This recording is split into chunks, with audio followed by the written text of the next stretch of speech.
From the earliest days, Walter seemed fascinated by flight.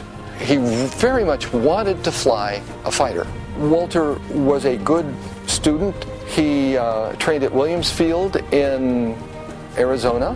In basic training, he quickly advanced to Class 43J. Before long, was on his way on the Queen Mary to Europe. The records indicate that he flew 18 missions.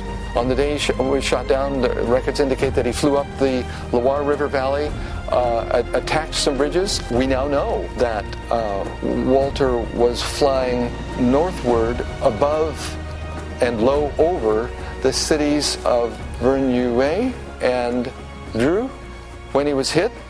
And there's residents of those towns saw him flying low with his engine aflame, and the pilot, it's recorded, stayed with his aircraft for many seconds until the pilot was able to locate a field to crash in. Shortly before the airplane itself crashed into the ground, Walter bailed out of his aircraft, but it was too late. There was no time for his parachute to inflate.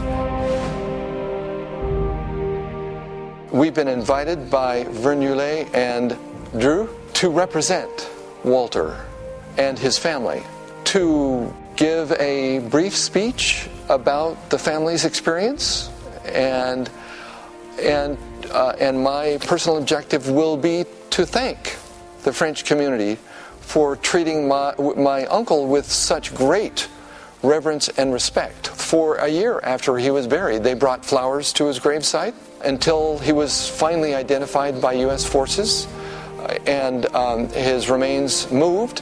It's quite remarkable to me that some 65 years later, the villagers, some of whom actually saw Walter shot down, remember their feelings for this aviator who was shot down in their backyard.